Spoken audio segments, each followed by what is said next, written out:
देसी पॉडकास्ट सबसे फास्ट में स्वागत है। मैं तुम्हें बता रहा हूँ, रोस्ट फर्स्ट के पापों का घड़ा जिस हिसाब से हफ्ते हफ्ते बढ़ रहा है ना, मुझे भी किसी दूसरी पॉडकास्ट पे जाके अपने पाप धोने पड़ेंगे।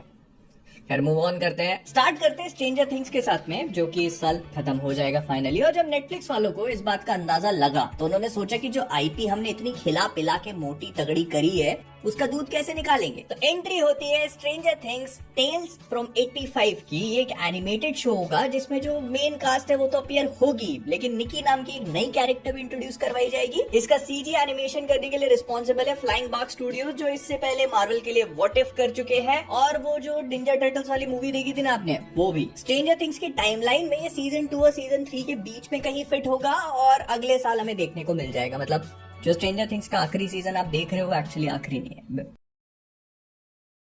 Till you're in your 90s Netflix. फिर अर्नोल्ड श्वार्ज़नेगर के बेटे पैट्रिक श्वार्ज़नेगर जो है वो तैयार हो चुके हैं अमेरिकन साइको के रीमेक में पैट्रिक बेटमैन का कैरेक्टर प्ले करने के लिए। पहले तो मुझे ये बता दो कि इसकी जरूरत ही क्या थी। इससे अच्छा तो क्रिश्चियन बेल को लेके एक बार फिर से बना लेते ना, लोग देखने को तैयार हो जाते। पापा आस्ता लविस्ता बोलते थे, ये कहेगा आस्ता ला विजिटिंग कार्ड।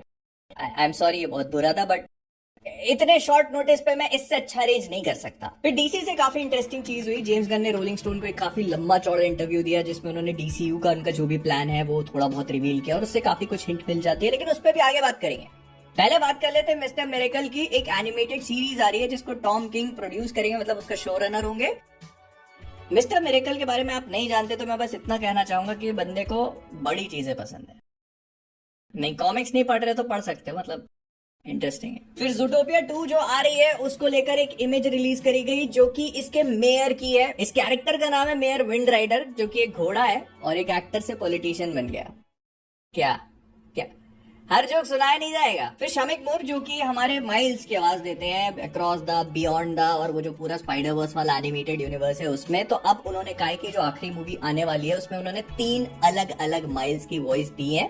अभी 3 वेरिएंट होंगे, क्या होंगे किसी को नहीं पता। इन केस तुम्हें नहीं पता तो जो पिछली मूवी आई थी अक्रॉस द स्पाइडर वर्स, मतलब जो भी आई थी पिछली वाली जो कि क्लिफ हैंगर पे खत्म हो गई, उसका स्पॉइलर है यहाँ पर सबसे पहली बात। तो उसके एंड में जो हम माइल्स का एक ऑल्टरनेट वर्जन देखते हैं, जो असली वाले माइल्स को पेल रहा होता है, उसकी वॉइस इन्होंने नहीं दी, उसकी वॉइस किसी और ने दी है। तो अगर इसको हटा दे तो फिर ये किसी और कैरेक्टर की बात कर रहे हैं, मतलब 2 और होंगे। भाई पहले अपने खुद की दे ले। हेली स्टाइनफील्ड की भी शादी हो गई, अब तो सिंपिंग भी बंद हो गई होगी।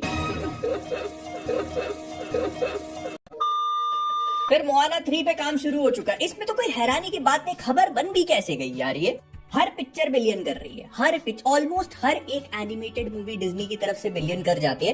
काय घंटे का कर्जा, ताला मारो एमसीयू पे, बेचो किसी और को, बनाओ एनिमेटेड धनाधन धनाधन। खैर, तो जेम्स गन के जो इंटरव्यू की मैं बात कर रहा था, तो उन्होंने काफी सारी बातें रिवील करी। सबसे पहले तो super girl women of tomorrow जो अगले साल जून में रिलीज होने वाली है, उसका नाम चेंज करके सुपर गर्ल कर दिया गया है। जैसे सुपरमैन लेगेसी पहले था, फिर वो सुपरमैन हो गई। मैं समझ गया, मैं तुम भी समझ गए होगे कि एक मूवी का नाम अनाउंस करो ऐसे लंबा चौड़ा कॉमिक बुक के साथ कनेक्ट करके, फिर लोग उससे रिलेटेड थ्योरीज बनाने लगे, और जब सबके दिमाग में एक इमेज बन जाए तो खैर, एक अच्छी चीज भी है, जेम्स गन ने बैटमैन और वंडर वुमन जो उनके डीसीयू वाले होंगे उसको लेकर भी इन्फॉर्मेशन दी। सबसे पहले तो उन्होंने मैट रीव्स की बैटमैन 2 को एड्रेस किया। उन्होंने कहा कि उनके पास अभी तक स्क्रिप्ट नहीं आई है।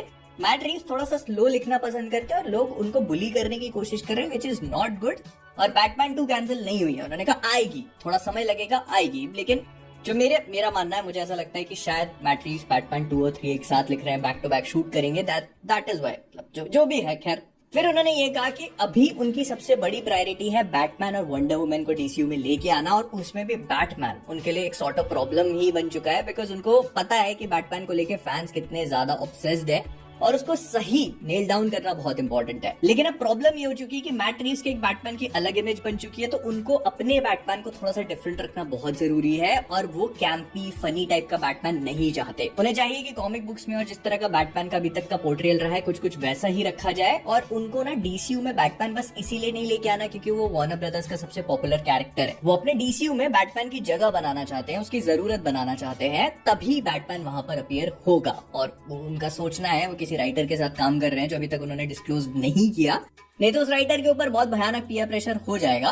तो तो इसी वजह से वो क्लोजली काम कर रहे हैं, खुद बैटमैन को नहीं लिख रहे हैं, वंडर वुमन भी काम चल रहा है, तो बैटमैन वंडर वुमन देखने को मिलेंगे कब ये नहीं पता। मैं तो इसी बात से खुश हूँ कि बैटमैन कम से कम जोक तो नहीं मारने वाला। फिर ये भी कंफर्म हो चुका है कि सुपरमैन मतलब हमारे डेविड कॉन्सवर्ट का जो सुपरमैन है वो 3 साल से सुपरमैन होगा ऑलरेडी जब हम उसको मूवी में देखेंगे। तो ये भी काफी इंटरेस्टिंग, मतलब बैटमैन ईयर 1, सुपरमैन ईयर 3। फिर इतने सारे रोस्टर्स पे आ रही है कैंसिल, आ रही है कैंसिल, आ रही है कैंसिल, आ रही है कैंसिल, अब एक बार फिर से आ रही है मिडनाइट सन्स, क्योंकि अब सुनने में आया है कि मार्वल वाले उस पे एक बार फिर से काम करना चाहिए। ये पता है कैसी कहानी हो चुकी है? ये पता है मैकडॉनल्ड्स का वो बर्गर बन चुका है जिसको तुमने छत पे 1 साल पहले छोड़ दिया था और आज जाके देखा तो आज भी वैसा ही है, खाने लायक, हम खा भी लेंगे।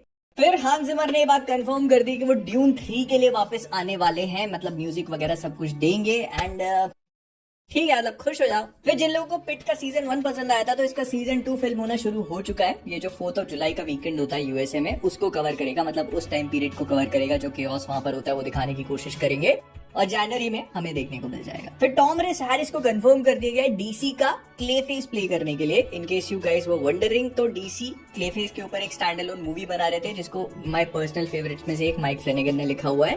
तो देखते हैं कैसा क्या होता है, will wait and see. Actor मिल चुका है, बंदा क्लेफेस जैसा तो बिल्कुल भी नहीं लगता। ऑन सेकंड थॉट क्लेफेस का फेस ही का है, कभी ब्रूस वेन बन जाएगा, कभी wonder woman, I hope not. फिर स्पाइडरमैन ब्रांड न्यू डे में हल्क अपीयर होने वाला है, इसकी रूमर्स तो काफी लंबे टाइम से चल रही थी और अब इनके ऊपर पानी डालते हुए एक खबर और पता चली है कि हल्क की जो कहानी स्पाइडरमैन ब्रांड न्यू डे में शुरू होगी वो डूम्सडे में कंटिन्यू होती हुई नजर आएगी और शायद सीक्रेट वॉर्स में भी। और इसको कुछ ये लोग savage Hulk, world war Hulk, फिर मेस्ट्रो, इन सारी चीजों के साथ कनेक्ट करने की कोशिश करेंगे। हालांकि कंफर्मेशन नहीं है but it kind of does make sense, क्योंकि मार्वल वाले हल्क की शायद स्टैंड अलोन मूवी नहीं बना सकते, लेकिन ऐसा जरूर कहा जा रहा है कि हल्क का जो स्पाइडरमैन में इन्वॉल्वमेंट होगा वो एमसीयू के सबसे अर्लीस्ट डेज जो थे वहां तक जाएगा, मतलब आयरन मैन 1, इनक्रेडिबल हल्क, वो सारी चीजों को एड्रेस करेंगे और ऐसी चीज को एक्सप्लोर करेगा जो अभी तक हल्क और स्पाइडरमैन को लेकर एमसीयू में नहीं दिखाई गई। तो कोई नई बात है ही नहीं ना, मतलब स्पाइडरमैन की पिक्चर में अगर वही no way home, far from home और होमकमिंग वाली चीजें दिखाते बैठेंगे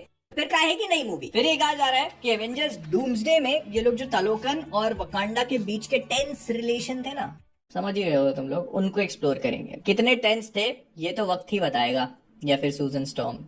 आगे बढ़ते हैं। हेला वापस आ सकती है, मार्वल वाले डेफिनेटली इंटरेस्टेड हैं उस कैरेक्टर को वापस लाने के लिए, लेकिन शायद एवेंजर्स डूम्सडे या सीक्रेट वॉर्स में नहीं, क्योंकि वो ऑलरेडी बहुत ज्यादा पैक्ड होने वाली है। मे बी थॉर 5 या मतलब जो थॉर की नेक्स्ट मूवी होगी उसमें।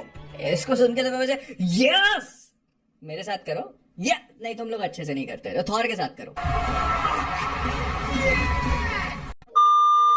प्लस ये भी सुनने को मिल रहा है कि थॉर के साथ जो लव है ना, मतलब वो छोटी सी बच्ची, वो इटर्निटी की बेटी है और डूम्सडे में जो भी इंकर्जन्स होंगे और ये जो पूरा खतरा मंडराना शुरू करेगा तो लव को इसके बारे में पता चल जाएगा and she is the one who tells Thor about everything, और ऐसे करके थॉर आएगा दुनिया को बचाने की कोशिश करने के लिए। फिर एलन कमिंग जो कि नाइट क्रॉलर का रोल प्ले करने वाले हैं आने वाली एवेंजर्स डूम्सडे में, उन्होंने कहा कि वो काफी खुश हैं और उनके लिए बहुत ही हीलिंग एक्सपीरियंस है, क्योंकि वो काफी लंबे टाइम तक ऐसे बिग ब्लॉकबस्टर टाइप की मूवीज को करना छोड़ चुके थे और अब उनको वापस आकर बहुत ही रिजुविनेटेड और हील्ड फील हो रहा है। आपका तो पता नहीं, लेकिन हाँ बैंक बैलेंस हील हो रहा है तो इंसान भी होएगा ही। लेकिन हाँ ये भी सुनने को मिल रहा है कि जो इंकर्जन, जो मेन इंकर्जन हम लोग डूम्सडे में देखेंगे वो शायद 616 यूनिवर्स और वो यूनिवर्स जहाँ पर मोनिका फंसी हुई है उनके बीच में हो। अब कंफर्मेशन नहीं है, बस ये बात भाई उड़ते उड़ते आती है, मैं आप लोग को बता देता हूँ, ठीक है।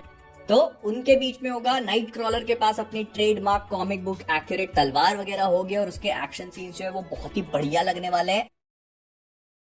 पता नहीं किसने देख ली भाई ये सब चीजें। और ये भी कहा जा रहा है कि जो कैंग ने बात कही थी ना लोकी के सीजन 1 और 2 में कि ये जो पूरा है सब कुछ एक लूप है, सर्कल है, घूम फिर के कैंग के ऊपर ही आ जाती है बात, तो यही सेम चीज हमको डूम्सडे में भी बताई जाएगी कि वो जो कैंग ने लूप बनाया हुआ है ना वो एक बहुत बड़ा मैटर है एंड शायद डूम्सडे में उसी लूप को, उसी साइकिल को कैसे ब्रेक किया जाता है, मतलब कुछ वो इन्फिनिटी वॉर में वो जो डॉक्टर स्ट्रेंज ने 14 मिलियन आउटकम्स देखी थी ना उसमें से एक, तो वो ऐसे एक आउटकम है जहाँ पे ब्रेक हो, कुछ ऐसा दिखा सकते हैं। जॉर्ज क्लूनी ने रिसेंटली बताया कि उनका बेटा बैटमैन का बहुत बड़ा फैन है, तो उन्होंने कहा कि मैं खुद भी बैटमैन था, तो उसके बेटे ने कहा कि नहीं नॉट रियली। कहता है सही तो कह रहा है, मेरा बाप अगर ऐसा काम कर देता मैं अपने आप को जायदाद से बाहर कर लेता। और पापा अगर आप देख रहे हो तो आई एम सॉरी, मेरा वो मतलब नहीं था। मिलते हैं अगले वाले में, लाइक कर देना, मैं जाता हूँ बेल्ट भी ठीक करने घर के।